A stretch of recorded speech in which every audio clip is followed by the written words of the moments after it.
लक्ष्मी नारायण लाल द्वारा रचित काल पुरुष और अजंता की नर्तकी एकांकी एक महत्वपूर्ण एकांकी है, जिसके अंदर दो अलग अलग व्यक्तित्व जो हैं किस प्रकार एक साथ रहते हुए अपनी ही कुंठाओं में उलझे हुए हैं, उनका चित्रण किया हुआ है।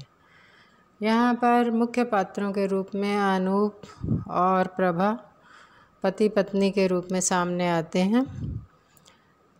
इसका जो शीर्षक है काल पुरुष और अजंता की नर्तकी, ये भी अपने आप में एक प्रतीकात्मक दिखाया गया है कि जब दोनों जने ये लोग घूमने के लिए जाते हैं तो वहाँ पर अजंता की गुफाओं के अंदर जाकर के जो गाइड है उन्हें बताता है कि किस प्रकार एक नर्तकी थी जो राजा को अत्यंत प्रिय थी, लेकिन अगर थोड़ी सी भी वो गलती कर देती थी तो उसकी भयंकर सज़ा उसे दी जाती थी।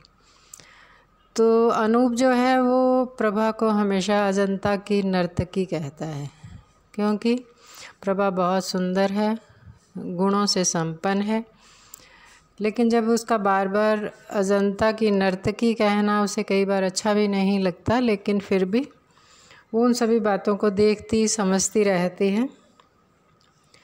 इस एकांकी के अंदर ये दिखाया कि प्रभा अनूप की पत्नियाँ और अपने इंटरमीडिएट में पढ़ते हुए वो अपने किसी साथी के साथ घर से चली गई थी और 4 दिन बाद लौटकर आई थी।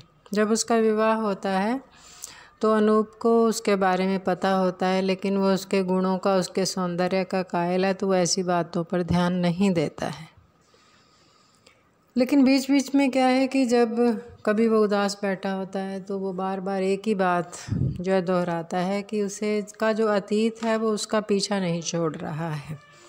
अतीत की 2 बातें उसे लगातार जो हैं मानसिक रूप से प्रताड़ित करती रहती हैं, जिसमें पहली बात है कि वो ये जानता है कि उसकी माँ जो थी वो एक अंधी भिखारिन थी, जिसका वो पुत्र है, जो अपने आप को कई बार बेबस समझता है।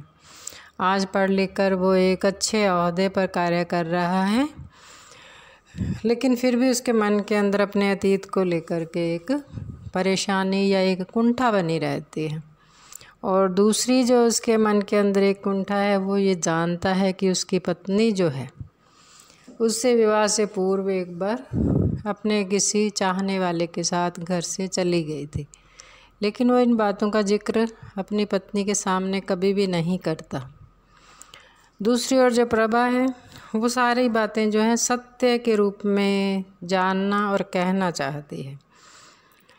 जिसके साथ वो चली जाती है, एक बार उसका पत्र आता है तो वो हंस के बताती है कि किस प्रकार एक बार वो स्वयं ही उसको बताती है अनूप को कि उसने इसके साथ हजारी लाल जो नाम है उसके साथ चली गई थी, लेकिन अनूप उस बात को सुनने के लिए तैयार नहीं होता, ना उसका पत्र पढ़ना चाहता है। लेकिन अनूप कहीं ना कहीं किसी मानसिक ग्रंथि से पीड़ित है।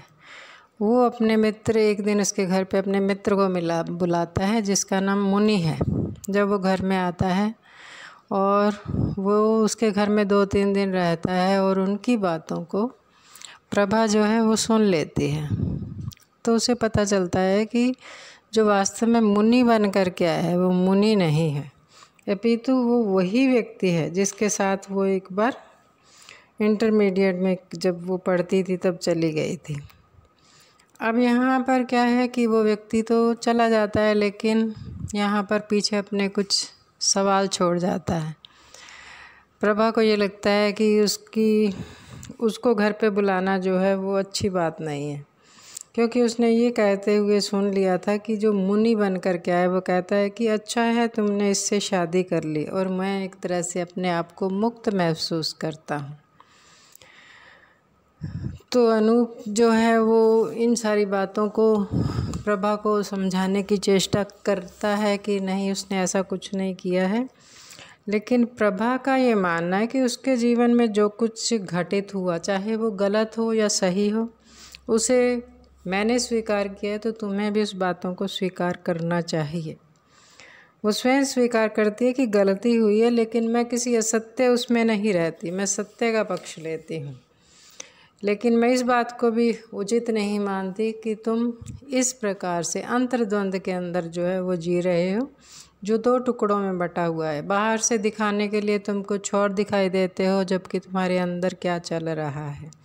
जबकि दूसरी ओर जो मैं हूँ, प्रभा कहती है, जो मैं हूँ, मैं जो बाहर हूँ वही मैं अंदर हूँ। इसलिए इन दोनों के अंदर अंतर नहीं होना चाहिए। इसलिए व्यक्ति का जो व्यक्तित्व है जैसा है उसे वैसा ही बाहर आना चाहिए। इस पूरे एकांकी के अंदर ये दोनों पात्रों के व्यक्तित्व उभर कर सामने आते हैं। जिसके अंदर जो प्रभा का व्यक्तित्व है वो पूर्णतया बहिर्मुखी है, वो अपने अंतर्मन में कोई ऐसी बात छुपा कर नहीं रखती। जबकि दूसरी ओर जो अनूप है वो अपने मन के अंदर ही अंदर कुंठित रहता है और अपनी कुंठा को निकालने के लिए चाहे वो अपने जो मित्र को बुलाता है, चाहे वो उसका सहारा लेता है, लेकिन यहाँ पर वो जो चीज़ें दिखाई देती हैं वो अच्छी प्रतीत उसे नहीं होती हैं। कथा को गति देने के लिए बीच के अंदर चंदू के कथन जो कि उनके घर में कार्य करता है वो है। इसके अतिरिक्त एक गूंगी लड़की है। तो ये सारी जो है कथा को आगे बढ़ाने का प्रयास करती हैं। इस एकांकी की मूल संवेदना यही है कि यहाँ पर व्यक्ति जो है अपने ही कुंठा के अंदर घिरा हुआ है, उसका व्यक्तित्व जो है उसी रूप में उभर कर सामने आता है। और प्रभा का व्यक्तित्व जो है दूसरे रूप में सामने आता है कि वो जो कहना चाहती है, जो उसके अंतर्मन में है वही उसके लिए बाहर है।